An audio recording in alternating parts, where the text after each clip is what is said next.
വിശ്വാസത്തിലേക്ക് നയിക്കുന്ന ദൈവത്തിന്റെ നീതിയെക്കുറിച്ച് അതിൽ വെളിപ്പെടുത്തപ്പെടുന്നു. നമുക്ക് ആത്മാവായ പരിശുദ്ധാത്മാവ് പാടിക്കൊണ്ട് നമ്മളിപ്പോൾ പാടുമ്പോഴും നമ്മുടെ ആത്മാവിൽ നിറയുന്നത് നമുക്ക് വേണ്ടിയല്ല. നമ്മൾ ആ മുന്തിരിച്ചെടിയുടെ ശാഖയാണ്. ഇതാ പുതിയ മുന്തിരിച്ചെടി വന്നിരിക്കുന്നു, തായ്തണ്ട് വന്നിരിക്കുന്നു. യേശുക്രിസ്തുവിനോട് ഐക്യപ്പെടുന്നവർക്ക് ഇനി ശിക്ഷാവിധി ഇല്ല. യേശുക്രിസ്തു നിയമത്തിൻ്റെയും ചട്ടങ്ങളുടെയും രാജ്യം അവസാനിപ്പിച്ചുകൊണ്ട് തന്നെ അതെല്ലാം പൂർത്തിയാക്കിയിരിക്കുന്നു. അവിടെ നിന്നാണ് നിയമത്തിൻ്റെയും ചട്ടങ്ങളുടെയും പ്രമാണങ്ങളുടെയും പൂർത്തീകരണം. ഇതാ പുതിയൊരു നിയമം നമുക്ക് നൽകിയിരിക്കുന്നു. കരുണയുടെ, സ്നേഹത്തിൻ്റെ, എത്ര വലിയ പാപം ചെയ്താലും ക്ഷമിക്കുന്ന, ദൈവം തന്നെ അതിന് പരിഹാരം ചെയ്തിട്ടുള്ള, പാപത്തിനും ശിക്ഷയ്ക്കും വേണ്ടി ജീവൻ അർപ്പിച്ച, അതിനുശേഷം നൽകിയിരിക്കുന്ന പരിശുദ്ധാത്മാവ് എല്ലാവരെയും വിശുദ്ധീകരിക്കുകയും ഞാനായിരിക്കുന്നിടത്ത് നിങ്ങളും ആയിരിക്കേണ്ടതിന് ഞാൻ വന്ന് വീണ്ടും നിങ്ങളെ കൊണ്ടുപോകും. ഞാൻ മറ്റൊരു സഹായകനെ നൽകും. ആ സഹായകൻ ഇതാ വന്നു കഴിഞ്ഞിരിക്കുന്നു. ഇനി നമ്മളുടെയും ലോകം മുഴുവൻ്റെയും ജീവിതം ആത്മാവിലൂടെ നയിക്കപ്പെടുന്ന ജീവിതമാണെന്ന് ബോധ്യത്തോടെ നമുക്ക് ഒരിക്കൽ കൂടി ഏറ്റുപറഞ്ഞ് പ്രാർത്ഥിക്കാം. ഞങ്ങളിൽ വസിക്കുന്ന പരിശുദ്ധാത്മാവേ, ലോകം മുഴുവനും പടരണമേ. ഓരോരുത്തരിലൂടെയും ജീവജലത്തിന്റെ അരുവിയായി ലോകം മുഴുവനിലേക്ക് പടരണമേ. ഓരോരുത്തരിലും ജീവജലത്തിന്റെ അരുവിയായി ലോകം മുഴുവനിലേക്ക് പടരണമേ. Hallelujah, hallelujah, hallelujah.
ഞാനിതാ വന്നു കഴിഞ്ഞിരിക്കുന്നു, ഞാനിതാ വന്നു കഴിഞ്ഞിരിക്കുന്നു. നിങ്ങൾ എന്റെ അടുത്തേക്ക് വരുവീൻ. ഞാനാണ് വഴി, ഞാനാണ് വെളിച്ചം, ഞാനാണ് ഉപ്പ്, ഞാനാണ് ജീവജലത്തിന്റെ ഒഴുക്കിലും. ഇതാ ഞാൻ വന്നു കഴിഞ്ഞിരിക്കുന്നു. മറ്റാരിലൂടെയും രക്ഷയില്ല, മറ്റാരിലൂടെയും നീതിയില്ല. ഇതാ ഞാൻ വന്നു കഴിഞ്ഞിരിക്കുന്നു.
സുവിശേഷത്തിന്റെ സത്യം ഇതാ ഞാൻ വെളിപ്പെടുത്തിയിരിക്കുന്നു.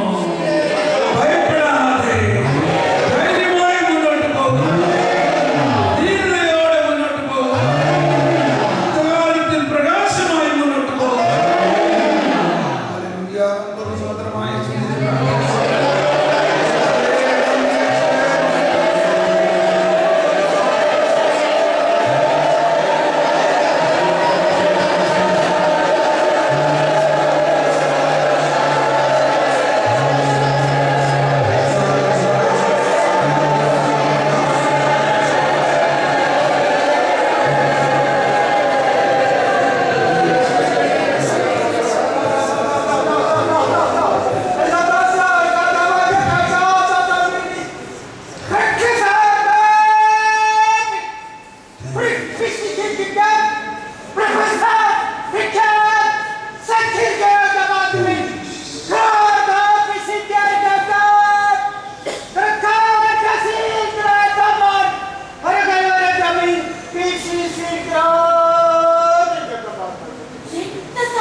ആർക്കെങ്കിലും ദർശനങ്ങൾ കിട്ടിയിട്ടുണ്ടെങ്കിൽ അത് പറയാവുന്നതാണ്. ആർക്കെങ്കിലും ഇപ്പോൾ കിട്ടിയ ദർശനം ഒന്ന് പറയാം. ദർശനം കിട്ടിയിട്ടുള്ളവരൊന്ന് പറയുക.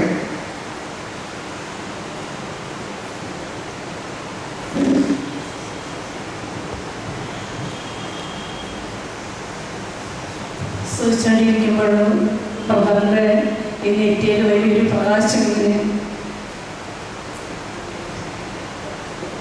വന്നതിന് നിറഞ്ഞത് ഈ പരിശുദ്ധ അരൂപി നിറഞ്ഞ് പ്രഭന്റെ നെറ്റിയിൽ വല്ലാത്ത പ്രകാശം.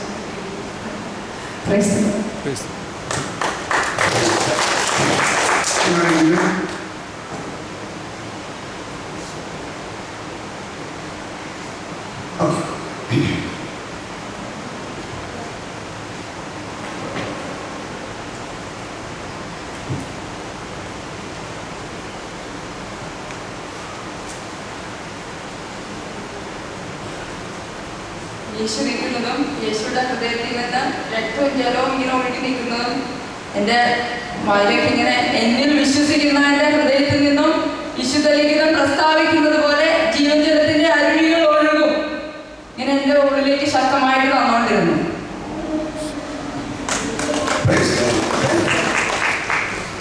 നമ്മുടെ വിശ്വാസത്തിന്റെ ഉച്ചകോടി അനുഭവത്തിലൂടെയാണ് നമ്മൾ ഓരോരുത്തരുടെയും എന്നിൽ വിശ്വസിക്കുന്നവന്റെ നമ്മൾ മാമോദീസായിലൂടെ പഠിച്ചുകൊണ്ടിരിക്കുകയാണ്. യേശുവിൽ വിശ്വസിക്കുന്നവനിൽ യേശു വസിക്കുന്നു. അതാണ് ആ മെഴുകുതിരി കത്തിച്ച് നമുക്ക് തന്നു. ഞാൻ ലോകത്തിന്റെ പ്രകാശമാണ്, എന്നാൽ ഇനി നീ ലോകത്തിന്റെ പ്രകാശം. കാരണം യേശു പറഞ്ഞു, എന്നിൽ വിശ്വസിക്കുന്നവർ ഞാൻ ചെയ്ത പ്രവൃത്തികൾ ചെയ്യും എന്നതൊരു അഡ്വാൻറ്റേജ് ആയിട്ടല്ല, ഒരു ഡ്യൂട്ടി ആയിട്ടാണ്. കാരണം യേശുവിൻ്റെ മരണവും പുനരുദ്ധാനത്തിന് ശേഷമേ ദൈവരാജ്യം പ്രഘോഷിക്കാൻ പറ്റുള്ളൂ. യേശുവിൻ്റെ 3 വർഷത്തെ പരസ്യ ജീവിത കാലഘട്ടത്തിൽ യേശു ദൈവരാജ്യം പ്രഘോഷിച്ചിട്ടില്ല. അധികം ദൈവരാജ്യ പ്രഘോഷണത്തിൻ്റെ ഒരുക്കം ചെയ്യുന്നേ ഉള്ളൂ. യേശുവിൻ്റെ ദൈവരാജ്യം പ്രഘോഷിക്കണമെങ്കിൽ യേശു മരിച്ചുയർത്താനേ സാധ്യമാകുകയുള്ളൂ. ആ ഉയർപ്പിന്റെ ശക്തിയിലൂടെയാണ് ദൈവരാജ്യം പ്രഘോഷിക്കേണ്ടത്. 3 വർഷത്തെ പ്രഘോഷണം ഒരു മുൻ അവതരണം മാത്രമാണ്. യേശു പാപികൾക്ക് വേണ്ടി മരിക്കാതെ ഉയർക്കാതെ ഈ ദൈവനീതി പുറത്തു വരില്ല. ആ ദൈവനീതി യേശുവിൻ്റെ ഉത്ഥാനത്തിന് ശേഷം പ്രഘോഷിക്കുന്നത് യേശു ആരിലൂടെ പ്രഘോഷിക്കുന്നു? തന്നിൽ വിശ്വസിക്കുന്ന ഓരോരുത്തരിലൂടെയും പ്രഘോഷിക്കുന്നു. ഓരോരുത്തരിലൂടെയും അതിനു വേണ്ടി ഉള്ള ഒരുക്കമായിട്ടാണ്. അതിനു വേണ്ടിയുള്ള ഏറ്റവും വലിയൊരു ഉപാധിയാണ് സഭ. അപ്പോൾ സഭ ആരാണ്? ദൈവജനമാണ്. ആ ദൈവജനത്തിനെ ഓർഗനൈസ്ഡ് ആയിട്ട് നയിക്കുന്നതിനും വിശുദ്ധീകരിക്കുന്നതിനുമായി പുരോഹിതരും മെത്രാന്മാരും പോപ്പും എല്ലാം നിയമിതരായിരിക്കുന്നു. പക്ഷേ സഭ എന്നത് ദൈവജനമാണ്. അപ്പോൾ നമ്മൾ ഓരോരുത്തരും കൂടുതൽ തീഷ്ണതയോടെ ഇതിനു വേണ്ടി പുറപ്പെടണമെങ്കിൽ, ഇത് ഒഴുകണമെങ്കിൽ നമ്മൾ പറയാൻ പോകുന്നത് സുവിശേഷത്തിൻ്റെ മർമ്മമായിരിക്കണം, സുവിശേഷത്തിൻ്റെ സത്യമായിരിക്കണം. യേശുവിലൂടെ നടപ്പാക്കപ്പെട്ട പൂർണ്ണതയായിരിക്കണം. ആ പൂർണ്ണതയിലേക്ക് വരുന്നതിന് മുൻപ് പ്രവാചകന്മാരും നിയമങ്ങളും എല്ലാം വന്നു. അതല്ല നമ്മളിന്ന് പ്രഘോഷിക്കേണ്ടത്. അത് പ്രഘോഷിക്കുകയാണെങ്കിൽ തന്നെ അത് യേശുവിലേക്കുള്ള പൂർണ്ണതയിലേക്ക് നയിക്കുന്നതിന് വേണ്ടി നമ്മൾ പ്രഘോഷിക്കണം.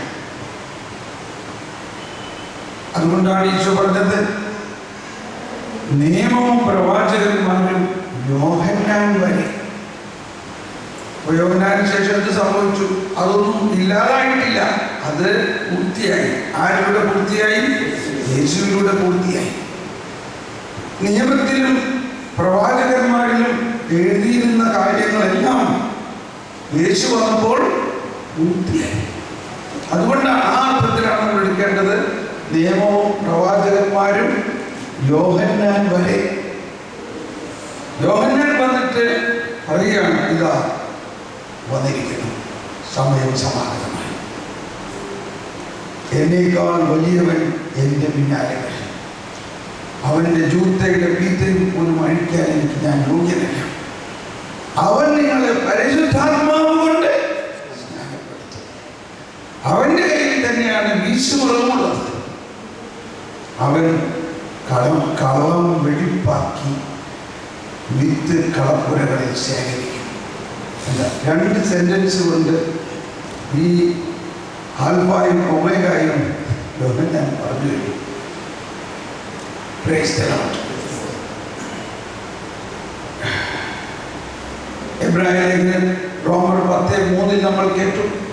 അവർക്ക് തീഷ്ണത ഉണ്ടായിരുന്നു, എന്നാൽ ആ തീഷ്ണത യഥാർത്ഥ അറിവിൻ്റെ അടിസ്ഥാനത്തിലല്ലായിരുന്നു. ഇതാണ് ഇന്ന് നമ്മൾക്ക് ഇതിൻ്റെ ബോധ്യത്തിലാണ് നമ്മൾ മുന്നോട്ട് പോകേണ്ടത്.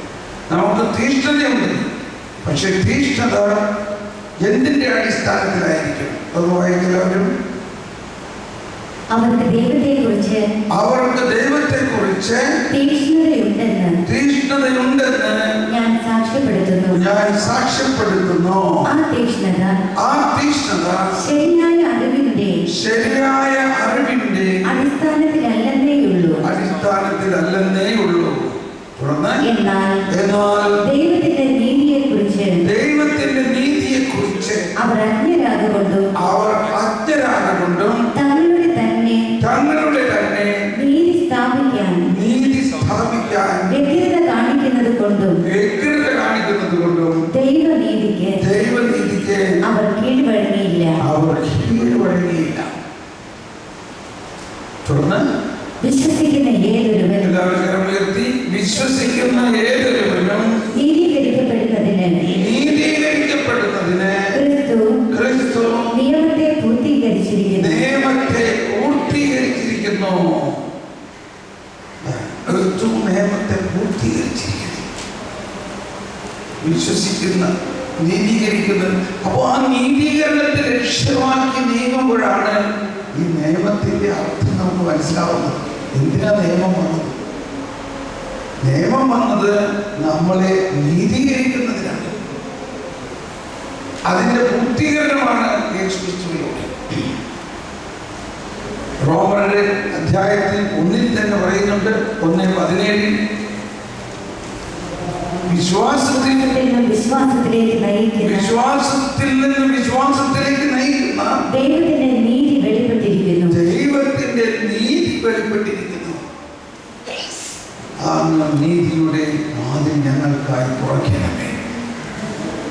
വാതിലിനെ കുറിച്ചാണ് യേശു യോഹന്നാന്റെ സുവിശേഷം 10-ാം അധ്യായത്തിൽ പറയുന്നത്. ഞാനാണ് വാതിൽ. I am the door. ഞാനാണ് വാതിൽ. ചുമ്മാ ഞാനാണ് വാതിൽ എന്ന് പറയുമ്പോൾ ഈശോ പറയുന്നതെല്ലാം പഴയ നിയമവും പ്രവാചക ഗ്രന്ഥങ്ങളും സങ്കീർത്തനങ്ങളുമായിട്ടുള്ള കണക്ഷനിലാണ് നമ്മൾ പഠിക്കേണ്ടത്.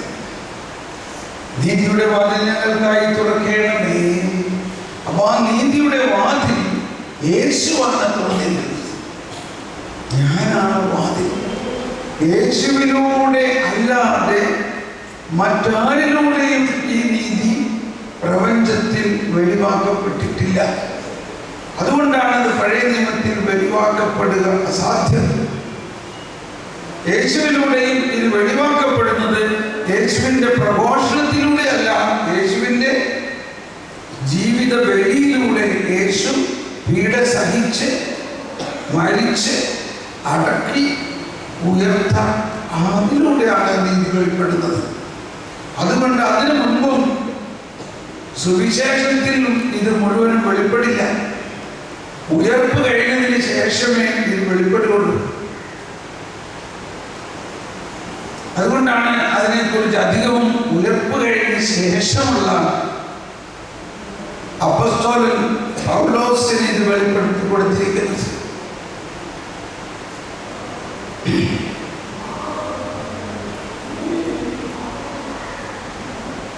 പൗലോസ്ലീഹയുടെ ലേഖനങ്ങളിൽ ഫിലിപ്പിയൻ ലേഖനത്തിലെ 3-ാം അധ്യായം 8, 9, 10 വചനങ്ങൾ നമ്മൾ ആദ്യ ദിവസങ്ങളിൽ കേട്ടതാണ്.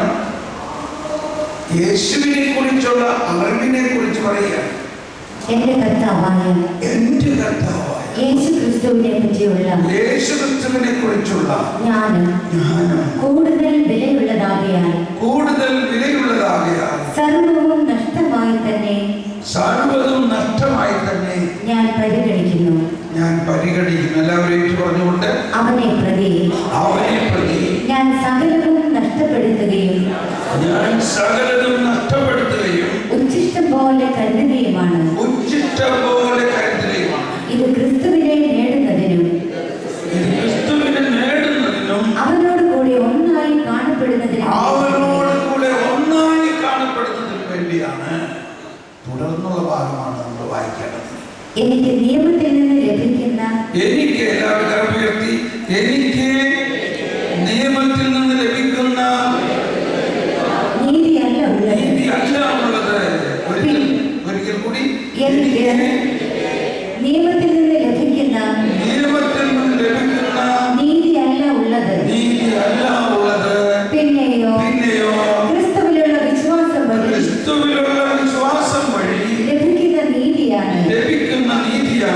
അതായത് വിശ്വാസത്തെ ആസ്പദമാക്കി ദൈവത്തിൽ നിന്നുള്ള നീതി. അത് അവനെയും അവന്റെ പുനരുദ്ധാനത്തിന്റെ ശക്തിയെയും ഞാൻ അറിയുന്നതിനും അവന്റെ സഹനത്തിൽ പങ്കുചേരുന്നതിനും അവന്റെ മരണത്തോട് താതാത്മ്യപ്പെടുന്നതിനും വേണ്ടിയാണ്. അങ്ങനെ മരിച്ചവരിൽ നിന്നുള്ള ഉയർപ്പ് പ്രാപിക്കാമെന്ന് ഞാൻ പ്രതീക്ഷിക്കുന്നു. ഇപ്പൊ നമ്മൾ ഒരു സ്റ്റെപ്പ് കൂടി മുന്നോട്ട് വരികയാണ്. നമ്മൾ കഴിഞ്ഞ ദിവസങ്ങളിൽ യേശുവിനോടൊപ്പം സഹിക്കുന്നത് വളരെ കൃത്യമായിട്ട് മനസ്സിലായോ ഇല്ലയോ? പക്ഷേ ഈ സഹിച്ചു കഴിഞ്ഞാൽ പിന്നെ എന്തുണ്ടാകാം? സഹിച്ചു കഴിഞ്ഞാൽ നമ്മൾ യേശുവിനോടൊപ്പം അടക്കപ്പെടുന്നു. യേശുവിനോടൊപ്പം മരിച്ചു അടക്കപ്പെട്ടു കഴിഞ്ഞാൽ പിന്നെ എന്ത് സംഭവിക്കും? യേശുവിനോടൊപ്പം ഉയർത്തപ്പെടും. പെട്ടെന്നൊരു ചോദ്യം ചോദിച്ചോട്ടെ, നമ്മൾ എന്നാ ഉയർക്കുക? നമ്മൾ എപ്പോഴാണ് ഉയർക്കുക?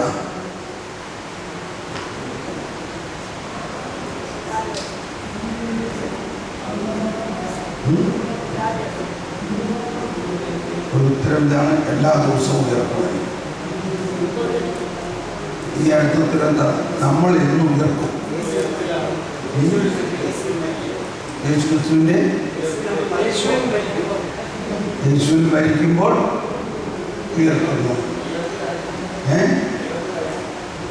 ഉയർത്ത് കഴിഞ്ഞു. യേശു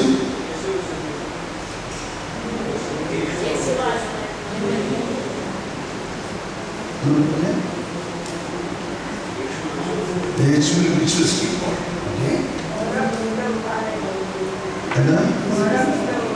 ഓരോ വിശുദ്ധവാദിയിലും very good, very good. At least അന്ത്യദിനത്തിലെ ഉയർപ്പിനെ കുറിച്ച് ആരും പറയണില്ലല്ലോ.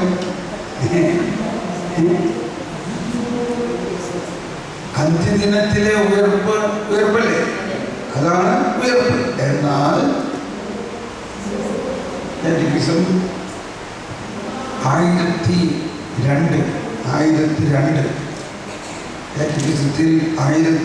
പറയുകയാണ്, അവസാന ദിവസം ക്രിസ്തു നമ്മെ ഉയർപ്പിക്കും എന്നത് സത്യമെങ്കിൽ ഒരു വിധത്തിൽ നാം ക്രിസ്തുവിനോട് കൂടെ ഉദ്ധാനം ചെയ്ത് കഴിഞ്ഞു എന്നതും സത്യമാണ്.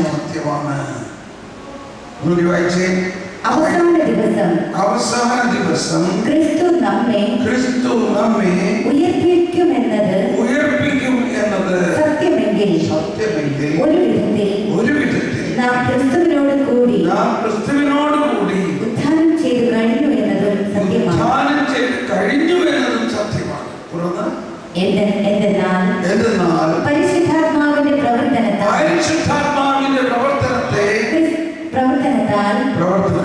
ക്രിസ്തീയ ജീവിതം ഭൂമിയിൽ ഇപ്പോൾ തന്നെ ക്രിസ്തുവിന്റെ മരണത്തിലും ഉത്ഥാനത്തിലുമുള്ള പങ്കുചേരലാണ്.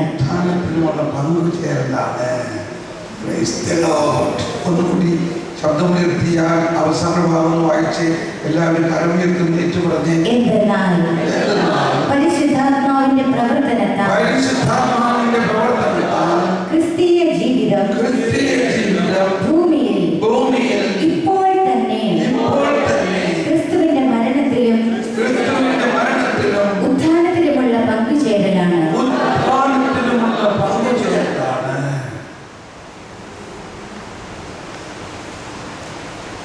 ഇതാണ് മാമോദീസായിലൂടെ നമുക്ക് ലഭിച്ചത്. അതിന്റെ അടുത്ത പാരഗ്രാഫ് ഒന്ന് വായിച്ച് 1003 വായിച്ചാൽ മതി. മാമോദീസ വഴി ക്രിസ്തുവിനോട് ഐക്യപ്പെട്ട വിശ്വാസികൾ ഉദ്ധിതനായ ക്രിസ്തുവിന്റെ സ്വർഗീയ ജീവിതത്തിൽ ഇപ്പോൾ തന്നെ പങ്കുവെക്കുന്നു.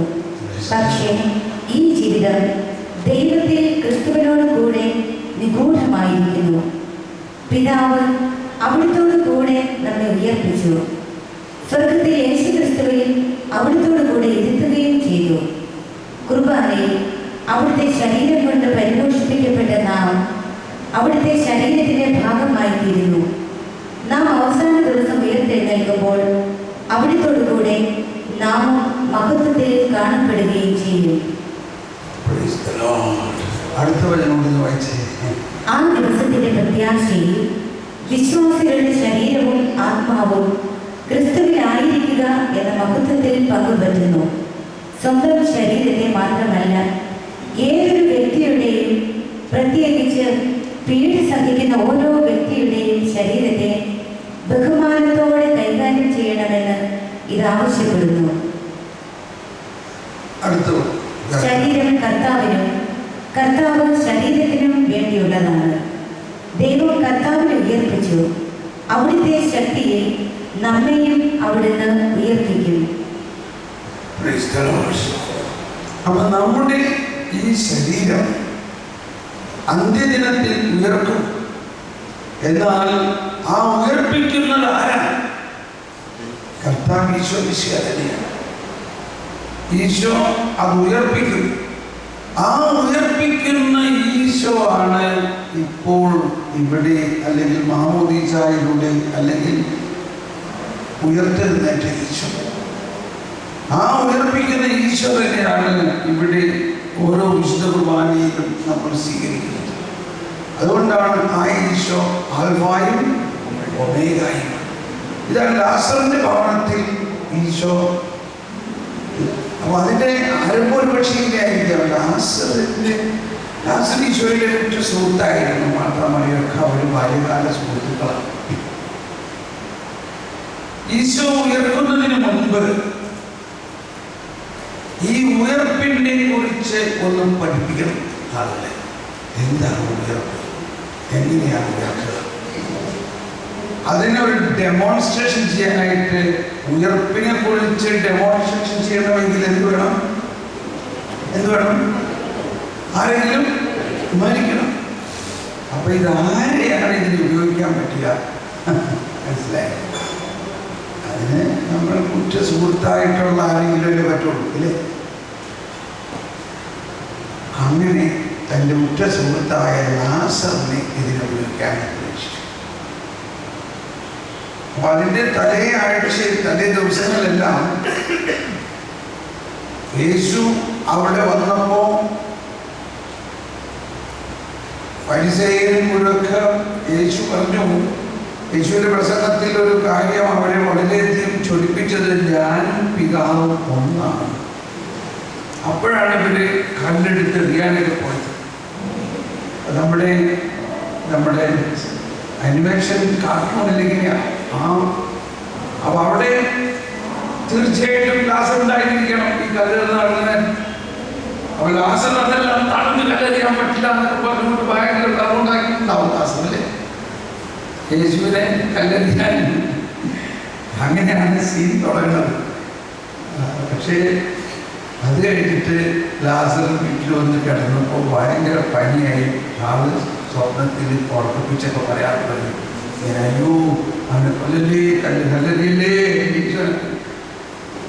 അന്ന് ലാസർ മരിക്കുകയാണ്. ഓക്കെ, അപ്പൊ ലാസറിനെ മരിപ്പിച്ചതാണ്. എന്തിനാണ് ലാസറിനെ മരിപ്പിച്ചത്? ഒരു ഉയർപ്പ് എങ്ങനെ നടക്കണമെന്ന് കാണിച്ചത്.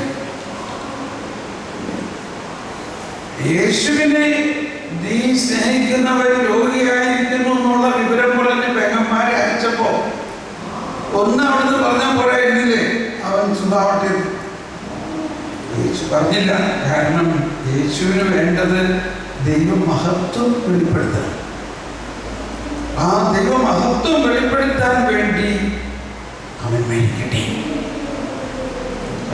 യേശു വളരെ സ്നേഹിച്ചവനായതുകൊണ്ട് അവനെ ഈ വേദനയ്ക്കും ആ കുടുംബത്തെയും ഈ വേദനയ്ക്ക് ഉപയോഗിച്ചു. എന്തിനാ? ദൈവമഹത്വം. ഇങ്ങനെയായിരിക്കും നമ്മളിൽ പലരെയും. മനസ്സിലാവുന്നുണ്ടോ? അതിന്റെ വേറൊരു വിധത്തിലാണ് പറയുന്നത്. കർത്താവിനെ കൂടുതൽ സ്നേഹിക്കുകയാണെങ്കിൽ പിന്നെ കുരിശ് തന്നെ ആവുള്ളൂ എന്ന് പറയുന്നത് അതിന്റെ ഒരു മാനുഷികമായ വാക്കുകളാണ്. കർത്താവിനെ കൂടുതൽ സ്നേഹിക്കുന്നവർക്ക് കർത്താവിന്റെ ജീവിതവുമായിട്ട് പങ്കാളിത്തം കിട്ടുന്നു. എന്താണ്? അവന്റെ മരണം, അവന്റെ പീഡാനുഭവം, മരണവും ഉത്ഥാനം. ഉത്ഥാനത്തെ കുറിച്ച് നമ്മൾ മറന്നുപോകും. അങ്ങനെ ലാസർ മരിച്ചു. അത് കഴിഞ്ഞ് യേശു വരികയാണ്. ഇത് തന്നെ കല്ലെറിയാൻ വന്ന ആ സ്ഥലത്തേക്ക് വരുന്നത്. അപ്പോസ്തലന്മാർ പറഞ്ഞു, കർത്താവേ നീ വീണ്ടും യൂദയായിലേക്ക് പോവുകയാണ്. അവിടെ ഇല്ലേ 2 ദിവസം മുമ്പ് നിന്നെ കല്ലെറിയാൻ ആൾക്കാരൊന്നും പകർന്നുണ്ടാക്കി ഇല്ല.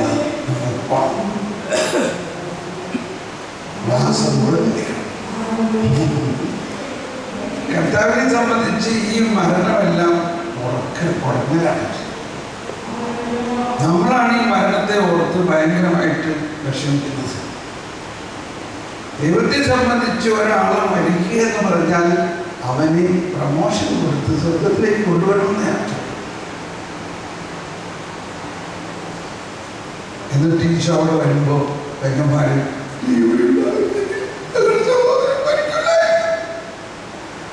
പക്ഷെ അവിടെ മാർത്ത പറയുന്നൊരു കാര്യമുണ്ട്. എങ്കിലും നീ എന്ത് ചോദിച്ചാലും കർത്താവ് തരും. എന്തുദ്ദേശിച്ചായത് പറയുന്നതെന്ന് പിടിയില്ല. അപ്പോൾ ഈശോ പറഞ്ഞു, നിന്റെ സഹോദരൻ ഉയർത്തെഴുന്നേൽക്കും. അപ്പോൾ മാർത്ത പറഞ്ഞു, അത് ഞങ്ങൾക്കറിയാം. അന്ത്യദിനത്തിൽ ഇതാണ് പൊതുവായിട്ട് എല്ലാവർക്കും അറിയാം. അന്ത്യദിനത്തിലുള്ള ഉയർപ്പ്. അപ്പോൾ ഈശോ പറഞ്ഞു, ഞാനാണ് ഉയർപ്പ്, ഞാനാണ് ജീവനും ഉദ്ധാനം. അന്ത്യദിനത്തിൽ ഉയർപ്പിക്കുന്ന ആ ഞാൻ ഇതാ ഇന്ന് നിന്റെ ഭവനത്തിൽ. കർത്താവേ, ഞാൻ വിശ്വസിക്കുന്നു നീയാണ് മിശിഹായി. ഓക്കെ, പിന്നെയാണ് അവനെ എവിടെയാണ് അടക്കിയിരിക്കുന്നത്. അങ്ങോട്ട് പോകാം. അവിടെ ചെന്ന് പറഞ്ഞു, കല്ലെടുത്ത് മാറ്റി. അപ്പൊ വീണ്ടും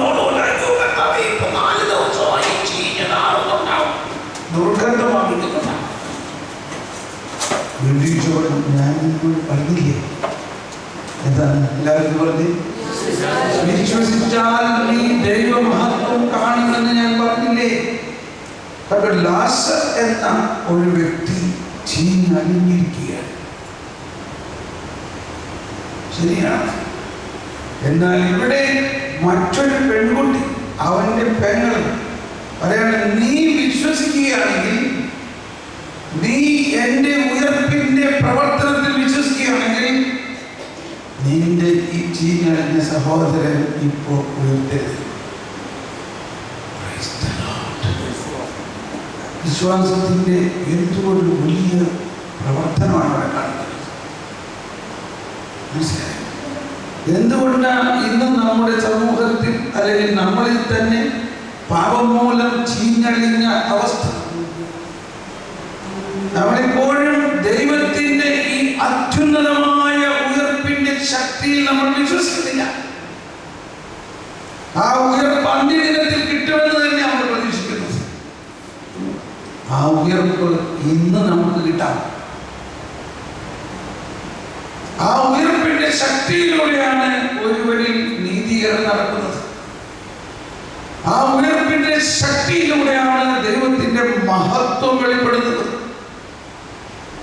ദൈവത്തിന്റെ രാജ്യത്വം വെളിപ്പെടുന്നത്, ദൈവത്തിന്റെ അപരിമേയമായ ശക്തിയുടെ മഹനീയത എത്രത്തോളം ഉണ്ടെന്ന് ഞാൻ വ്യക്തമാക്കട്ടെ.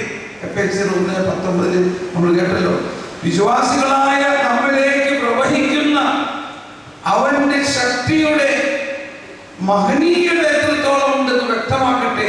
എന്താണ് ആ ശക്തി? യേശുക്രിസ്തുവിനെ മരിച്ചവരിൽ നിന്നും ഉയർപ്പിച്ചപ്പോൾ അവരിൽ പ്രവർത്തിച്ച ശക്തി. മരിച്ചുയർത്ത യേശുക്രിസ്തുവിനെ പിതാവിന്റെ വലതുഭാഗത്തേക്ക് ഇങ്ങനെ ഉയർത്തിയപ്പോൾ അവരിൽ പ്രവർത്തിച്ച ആ ശക്തിയാണ് വിശ്വാസികളായ നമ്മിലേക്ക് ഒഴുകുന്നത്.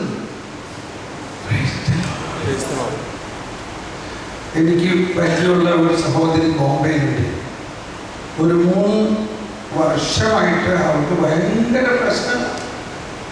ആൾമോസ്റ്റ് എവറി ഡേ വൈകുന്നേരം രാത്രിയാകുമ്പോഴേക്കും ഞാൻ വിളിക്കണം, അവരെന്നെ വിളിക്കുക. ഏത് രാജ്യത്തായാലും അവർ ഉറങ്ങാൻ പറ്റില്ല, അവർക്ക് ഭയങ്കര പ്രശ്നമാണ്.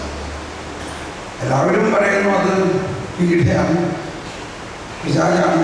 ഞാൻ പറഞ്ഞത് പിശാച് പറഞ്ഞു, നീ യേശുവിൻ്റെ പീഡാനുഭവത്തിൽ പങ്കുചേർന്നതിനെ വിളിച്ചെന്നുള്ളതാണ്. ഒരു ദിവസം ഇവർക്ക് ഭയങ്കര സഹിക്കാൻ പറ്റാത്ത അവസ്ഥ. ഈ വചനം വന്നു, വിശ്വാസികളായ നമ്മിലേക്ക് ഒഴുകുന്ന അവന്റെ ശക്തിയുടെ മഹനീയത എത്രമാത്രമുണ്ടെന്ന് നിനക്കറിയോ എന്ന് പറഞ്ഞിട്ട് ഞാൻ ആ വചനം പറയുകയല്ല,